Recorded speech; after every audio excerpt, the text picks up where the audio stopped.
What will you do when you suddenly passed out and wake up to know that 20 years have passed? For you, it feels like you only slept for a night. It feels mystifying that things like that happens. The unknown. We humans always fear the unknown. Even animals, whether prey, predators. But what do I know?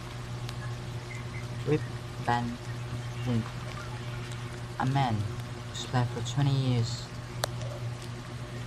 Our story starts in a village near Catskill Mountains in Europe lives a man named Rip Van Winkle, a kind neighbor and a hand-picked husband. He is dutiful and quick to help his friends and neighbors, and is well-liked.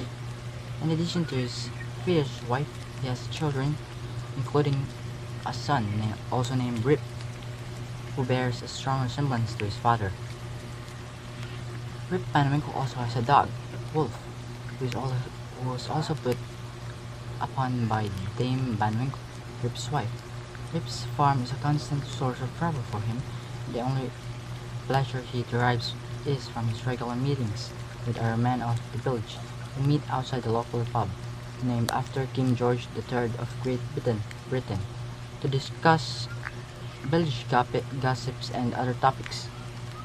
One day, Rip Van Winkle goes for a walk up the Catskill Mountains with his dog Wolf for company. As he is about to descend, he hears someone shouting his name. A strange, short man with a grey beard appears, wearing antique Dutch clothes. He beckons Rip to follow him, and they arrive at a woodland amphitheater where strange people are playing ninepins. They are also dressed in old clothes. The man who has led Rip here has a keg of alcohol drink which he shares with his pictures. Rip tries the drink and takes such a shining to it that he ends up drinking too much of it, and he sinks into a deep sleep.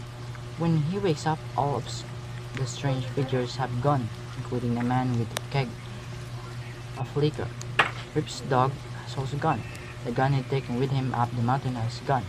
An rusted gun is there next to him instead. As he walks home, Rip realizes his beard has grown a foot long. When he arrives back in his village, he meets people he doesn't know and who don't know him. All of the shops and houses look different. When he goes into his home, it's to find out that it's run-down and deserted. Going out into the street, he finds that pub he used to meet with friends outside has changed from King George III to General Washington. Rip speaks with villagers and asks if any of them know two of his oldest friends, whom he names. They tell him that those two friends have died. Rip asks them if anyone knows a man named Rip Van Winkle. They point to a man who looks just like Rip, his son, now grown up and resembling his father. Rip's daughter, also grown up, appears with a baby. Rip asks her who her father was. She replies that his name was Rip Van Winkle, but that he disappeared 20 years ago after he went for a walk in the mountains. They feared he'd been captured by the Native Americans or had shot himself.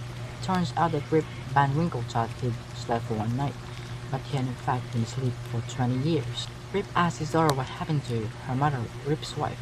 On learning that she died, Rip is relieved. So handpicked was he. At this point, old Peter Vanderdonk, a descendant of a great historian, appears and corroborates Rip's story.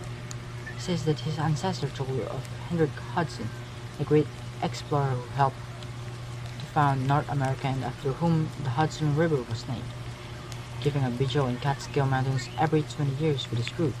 Rip's visit to the mountains just happened to coincide with one of these vigils. Rip settles down to watch his grandchild grow, and his son tends to the farm while Rip Sr. enjoys his retirement. He eventually reacquaints himself with his remaining friends in the village, who take up their regular meetings outside the pub. Rip Van Winkle becomes revered as a village elder and patriarch who remembers what the village was like before the American Revolutionary War.